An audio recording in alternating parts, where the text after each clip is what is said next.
students, it's Anuradha ma'am here. Welcome to my YouTube channel Make Concept Easy. आज के video lecture में psychological disorders को continue करते हुए जो डिसऑर्डर मैं एक्सप्लेन करने जा रही हूँ उसका नाम है impulse control and conduct disorder. देखो, ये जो डिसऑर्डर है यूजुअली बच्चों में पाया जाता है। इस डिसऑर्डर में क्या होता है कि बच्चों का नेगेटिव एटीट्यूड हो जाता है, बच्चे डिसओबीडियंट बन जाते हैं, वो जिद्दी बन जाते हैं, हर चीज के लिए जिद कर लेते हैं। जो उनके मन की बात होती है वही उन्हें मनवानी होती है। अगर उनके कोई अपोजिट में जाएगा, उनकी बात नहीं मानेगा, तो वो डेफिएंट बिहेवियर अपना लेते हैं, यानी वो विद्रोही बन जाते हैं। ये बच्चे हमेशा इरिटेटेड रहते हैं, हमेशा गुस्से में रहते हैं। आपने कुछ कह दिया तुरंत आपको रिएक्ट करेंगे। कभी भी ये पेशेंस से किसी की बात नहीं सुनते, हमेशा इम्पेशेंट होते हैं। हमेशा इनके अंदर एग्रेशन भरी होती है, गुस्सा भरा होता है। दूसरों से आर्ग्यूमेंट्स करना, छोटी छोटी बातों पर चिढ़ जाना। जब भी ये कोई गलती करते हैं कभी भी अपनी गलती नहीं मानते, अपनी गलती के लिए दूसरे को हमेशा रिस्पॉन्सिबल ठहराते हैं। खुद गलती करेंगे और दूसरों को कहेंगे कि तुम्हारी वजह से ये काम बिगड़ा। हमेशा अपने बड़ों से बहस करेंगे, आर्ग्यूमेंट्स करेंगे, अपने पेरेंट्स की बात नहीं मानेंगे, छोटी छोटी बातों पर चिढ़ जाएंगे, हमेशा अपनी जिद मनवाने की कोशिश करेंगे। देखो क्या होता है, जब बच्चा छोटा होता है और जब कोई भी चीज मांगता है तो पेरेंट्स क्या करते हैं, बच्चे को दिलवा देते हैं। तो बच्चे के अंदर क्या है, एक ऐसी हैबिट डेवलप हो जाती है कि उसको पता है जो वो चीज मांगेगा उसे इजिली मिल जाएगी। और जब वो बड़ा हो जाता है, जब किसी बात के लिए जिद करता है और पेरेंट्स मना करते हैं, तो वो बच्चा डेफिएंट बिहेवियर शो करता है, तब वो बच्चा विद्रोही बन जाता है। देखो, इस तरह की प्रॉब्लम को टैकल करने के लिए पेरेंट्स को पेशेंस की रिक्वायरमेंट होती है, बच्चों को काउंसल करने की रिक्वायरमेंट होती है। जब बच्चा बड़ा हो जाता है और कोई चीज मांगता है और पेरेंट्स उसे नहीं देते तो बच्चे को फ्रस्ट्रेशन होता है। बच्चे को फ्रस्ट्रेशन टॉलरेंस की आदत नहीं है, तब वो बच्चा डेफिएंट बिहेवियर शो करता है, तब उसके अंदर एग्रेशन आता है, वो मारपीट शुरू कर देता है। तो इस तरह का बिहेवियर क्यों एग्जिस्ट होता है? देखो, इसका मेन रीजन ये है कि जब बच्चे छोटे होते हैं तो पेरेंट्स में से मदर या फादर कोई एक डोमिनेटिंग नेचर का होता है। वो क्या करते हैं, बच्चों को प्रेशर से काम करवाते हैं। वो बच्चों को समझाते नहीं है किसी भी बात के लिए, बच्चों पर प्रेशर डालेंगे, उनको मारे पीटेंगे और उनसे जो भी काम करवाना है अपनी जिद से करवाएंगे। जब बच्चे छोटे होते हैं तो पेरेंट्स से डरते हैं तो वो काम कर लेते हैं, लेकिन जब बच्चे बड़े हो जाते हैं तो वो क्या करते हैं, पेरेंट्स का सामना करना शुरू कर देते हैं, उनका अपोज करना शुरू कर देते हैं। कोई भी उनकी बात नहीं मानेंगे, हमेशा उनकी खिलाफत करेंगे। वो अपने पेरेंट्स के सबसे बड़े एनिमी बन जाते हैं। तो इस तरह के बिहेवियर को टैकल करने के लिए पेरेंट्स को पेशेंस की रिक्वायरमेंट होती है, प्रॉपर काउंसलिंग की रिक्वायरमेंट होती है। बच्चों के साथ एज अ फ्रेंड बिहेव करना चाहिए पेरेंट्स को, ना कि एज अ डोमिनेटर। क्लियर? तो देखो, इस डिसऑर्डर को आप कैसे लिखेंगे। इस डिसऑर्डर में दो डिसऑर्डर यूजुअली इंक्लूड होते हैं। पहला डिसऑर्डर है अपोजिशनल डेफिएंट डिसऑर्डर, जिसे हम शॉर्ट में ओडीडी बोलते हैं। ओ का मतलब क्या हो गया, अपोजिशनल, डी का मतलब हो गया डेफिएंट और डी का मतलब हो गया डिसऑर्डर। इस डिसऑर्डर में क्या होता है, स्टबर्ननेस आ जाती है, इरिटेबल बिहेवियर होता है, बच्चे डेफिएंट बिहेवियर शो करते हैं, डिसओबीडियंट बन जाते हैं और उनका बिहेवियर हॉस्टाइल होता है। हॉस्टाइल मीन्स एग्रेशन होती है उनके अंदर, हर बात का वो विरोध करेंगे। जब पेरेंट्स या बड़े कोई भी बात उनसे कहेंगे तो वो हर चीज के लिए हॉस्टाइल बिहेवियर दिखाएंगे, स्टबर्ननेस दिखाएंगे, उनमें जिद हो जाती है हर बात की। एक बार उन्होंने कुछ बोल दिया, उस काम को करना ही करना है, यानी वो स्टबर्न हो जाते हैं, जिद्दी हो जाते हैं। इरिटेबल यानी वो हमेशा चिड़चिड़े रहते हैं, कोई भी छोटी सी बात होगी उसी बात को वो इश्यू बना लेंगे, हर बात पर वो गुस्सा करते हैं, उनका बड़ा ही इरिटेटेड नेचर होता है। डेफिएंट यानी वो विद्रोह करना शुरू कर देते हैं, वो ओपनली रिफ्यूज करते हैं ओबे करने के लिए, हर बात के लिए वो अपोज करना शुरू कर देते हैं। अपने पेरेंट्स की हर बात को वो डिसएग्री करते हैं, जो बात उन्हें पसंद नहीं आती उस बात को वो डिसअप्रूव करते हैं, उनका अनफ्रेंडली बिहेवियर होता है। डिसोबीडियंट मीन्स वो अवज्ञाकारी होते हैं, किसी भी बात को वो मानते नहीं, जो पेरेंट्स बोलेंगे हमेशा उसका अपोजिट काम करेंगे, तो वो बच्चे अपने पेरेंट्स को ओबे करना बंद कर देते हैं। हॉस्टाइल हॉस्टाइल क्या हो जाएगा कि ये बच्चे एग्रेसिव नेचर के होते हैं, हर बात के लिए एकदम से गुस्सा हो जाते हैं, छोटी सी कोई बात होते ही इनके अंदर एकदम एग्रेशन भर जाती है, बहुत जल्दी ये रिएक्ट करते हैं। Next point is often justify their behaviour. देखो, ये हमेशा अपने बिहेवियर को जस्टिफाई करेंगे, कोई गलती करेंगे उसको हमेशा कवर करने की कोशिश करेंगे, कभी भी अपनी मिस्टेक को ये एक्सेप्ट नहीं करते हैं, हमेशा अपनी गलती दूसरों पर थोपते हैं कि तुम्हारी वजह से ये हुआ, तुम ये नहीं करते तो ऐसा नहीं होता। तो हमेशा अपने बिहेवियर को ये जस्टिफाई करने की कोशिश करते हैं, हमेशा दूसरों को रिस्पॉन्सिबल ठहराते हैं अपनी मिस्टेक के लिए। Next point is problematic interaction. देखो, जब भी ये इंटरेक्शन करते हैं किसी के साथ, जब भी कोई बात करते हैं तो कोई ना कोई प्रॉब्लम क्रिएट कर देते हैं, क्योंकि इनका जो नेचर है वो डिसओबीडियंसी का है, इरिटेटेड नेचर है, हर बात में इनकी आदत है डिसएग्री होना, डिसअप्रूवल इनकी हैबिट में है, हर बात को ये अपोज करेंगे, उसका विरोध करेंगे, हमेशा उस बात को ये अपोज करेंगे, हमेशा डिसएग्री करेंगे, क्योंकि इनका बिहेवियर डिसओबीडियंट बिहेवियर है। दूसरा, अगर इनको कुछ बात कही जाएगी तो ये चिढ़ जाएंगे, इसलिए इनसे बात करना भी बड़ा मुश्किल होता है, क्योंकि इनका इरिटेटेड नेचर होता है। क्लियर? समझ में आ गया आपको? अपोजिशनल डेफिएंट डिसऑर्डर। अपोजिशनल का मतलब क्या होता है?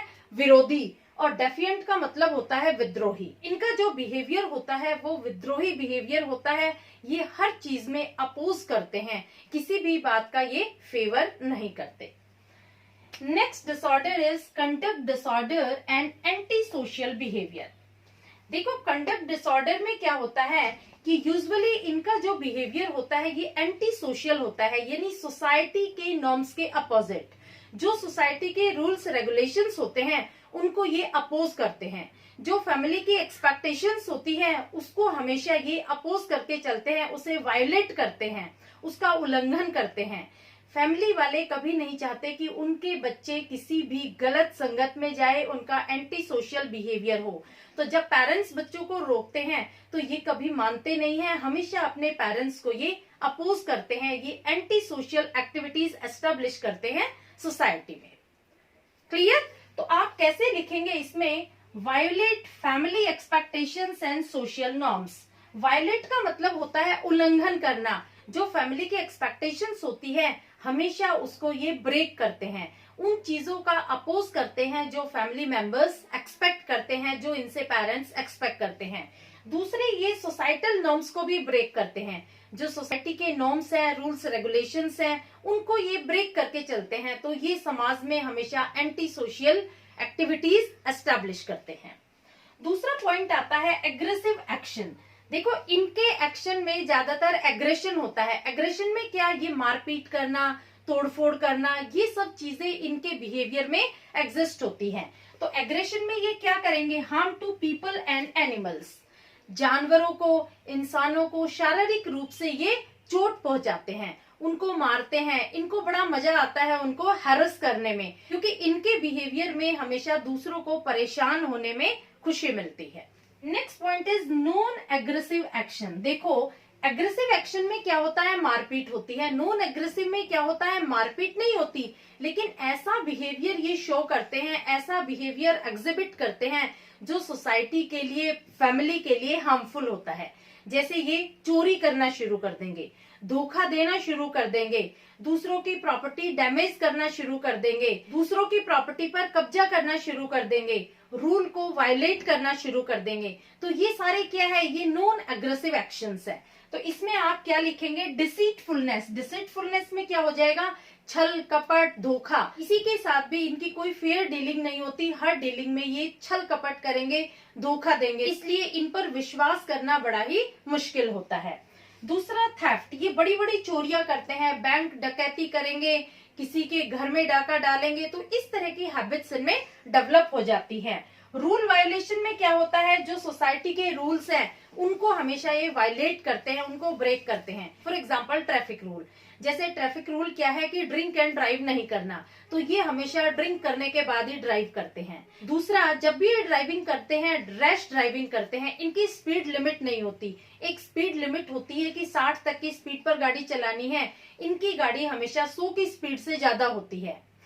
फिर ये रेड सिग्नल को हमेशा जंप करके भागते हैं, कभी भी रेड सिग्नल पर ये अपनी गाड़ी स्टॉप नहीं करते। तो इस तरह की एक्टिविटीज ये परफॉर्म करते हैं जो सोसाइटी के लिए एक एंटी सोशल बिहेवियर एस्टेब्लिश करती है। अब देखो, बच्चों में अलग अलग तरह का एग्रेशन होता है। एग्रेशन को भी 4 कैटेगरीज में डिवाइड किया गया है, तो मैं आपको एक्सप्लेन कर रही हूँ चारों कैटेगरीज। पहला होता है वर्बल एग्रेशन।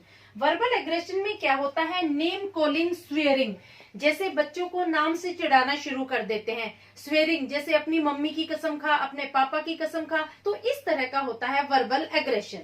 दूसरा होता है फिजिकल एग्रेशन। फिजिकल एग्रेशन में क्या आ जाएगा, फाइटिंग, हिटिंग।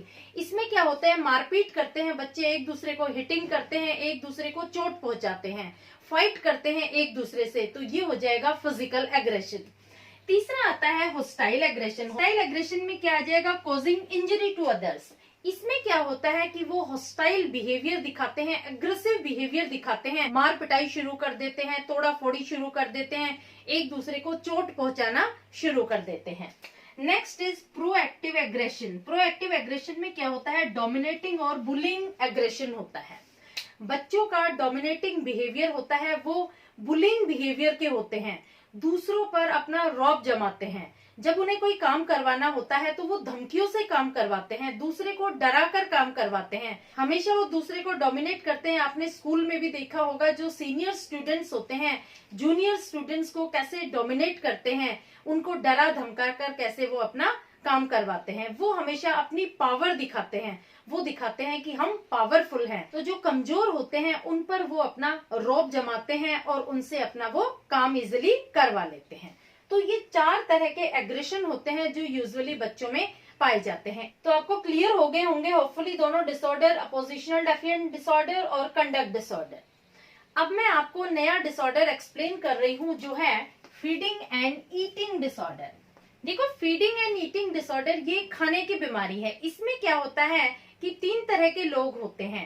पहले वो जो खाना खाने के लिए मना करते हैं, दूसरे वो जो खाना खा के बाद में उल्टी करके उस खाने को निकाल देते हैं, और तीसरे वो जो बहुत ज्यादा खाना खाते हैं, बिना भूख के भी खाना खाते हैं। तो तीनों डिसऑर्डर मैं आपको समझा रही हूँ। पहले का नाम है एनोरेक्सिया नर्वोसा।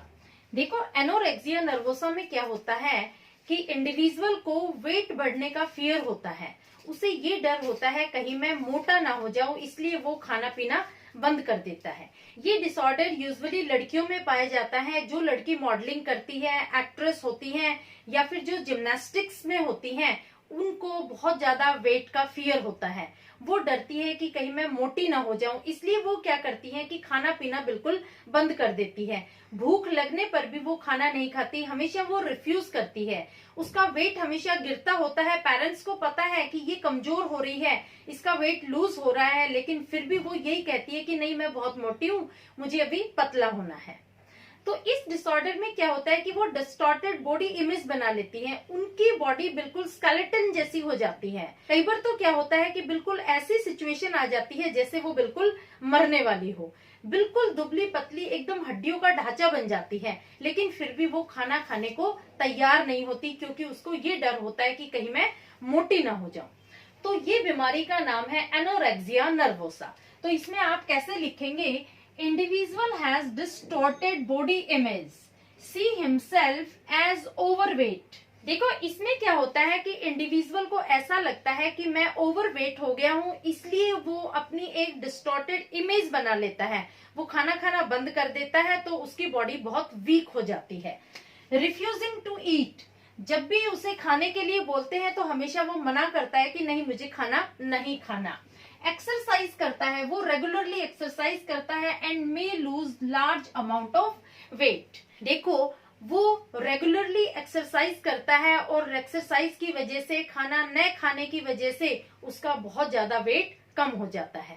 तो ये ऐसी बीमारी है जिसमें पर्सन को हमेशा ओवरवेट होने की चिंता होती है, इसलिए वो खाना खाने के लिए जनरली रिफ्यूज करता है। भूख लगती है, लेकिन फिर भी भूख लगने के बाद भी वो खाना नहीं खाता। नेक्स्ट डिसऑर्डर है बुलिमिया नर्वोसा। देखो, बुलिमिया नर्वोसा में क्या होता है कि इंडिविजुअल भरपेट खाना खाता है, वो भूख ना होने पर भी खाना खाता है, और जो एक्सेसिव फूड होता है उसको वो वॉमिटिंग करके या फिर लूज मोशंस की मेडिसिन लेकर के निकाल देता है, क्योंकि उसे ये डर होता है कि कहीं वो ज्यादा खाना खाने से मोटा ना हो जाए। खाता तो बहुत ज्यादा है, बिना भूख के भी खाना खाता है, बिना इच्छा के भी खाना खाता है, लेकिन ओवरवेट नहीं होता है। यहाँ पर पर्सन मोटा नहीं हो सकता। क्यों नहीं? क्योंकि वो एक्सेसिव फूड को या तो वॉमिटिंग के थ्रू निकाल देता है या फिर लूज मोशंस की मेडिसिन लेकर के वो उसे निकाल देता है। एक्सेसिव फूड को वो रखता नहीं है, उसको जितनी बॉडी की रिक्वायरमेंट के लिए फूड चाहिए उतना ही वो खाना अपनी बॉडी में रखता है। खाता तो वो खाना ज्यादा है, लेकिन एक्सेस अमाउंट को वो निकाल देता है। तो इसमें आप कैसे लिखेंगे? इंडिविजुअल में eat excessive amount of food then purge his body of food by medicines, that is laxatives and diuretics, or by vomiting. देखो इसमें क्या होता है, इंडिविजुअल में eat excessive amount of food, वो खाता तो एक्सेसिव अमाउंट है, बिना भूख के भी वो खाता है, बिना इच्छा के भी खाता है, लेकिन उस खाने को वो बॉडी में से रिमूव कर देता है बाय मेडिसिन्स। वो मेडिसिन्स लेता है लैक्सेटिव्स या फिर डायूरेटिक्स, इस तरह की मेडिसिन जो लूज मोशंस के लिए यूजफुल होती हैं, वो मेडिसिन लेकर उस एक्सेसिव फूड को वो निकाल देता है। या फिर बाय वॉमिटिंग, वो वॉमिट करता है, वो मुंह में उंगली डाल करके वॉमिट करता है, जानबूझ करके वॉमिट करके उस एक्सेस खाने को वो निकाल देता है। Clear? Next disorder is binge eating. इसमें क्या होता है कि इंडिविजुअल ओवरवेट हो जाता है, वो बिना भूख के खाता है और इतनी स्पीड से खाता है जो एक नॉर्मल पर्सन की स्पीड से एक्सेस होती है। वो हमेशा खाता ही रहता है, इसमें उसको ओवरवेट का कोई डर नहीं होता, वो खाएगा और बिस्तर पर पड़ जाएगा। तो यहाँ क्या होता है, बिंज ईटिंग में पर्सन एक्सेसिव फूड खाता है, बिना भूख के खाना खाता है, बिना इच्छा के खाना खाता है, तो यहाँ पर्सन ओवरवेट हो जाता है। तो इसमें आप कैसे डिफाइन करेंगे? Individual eats at a higher speed than normal and continues eating till uncomfortably full।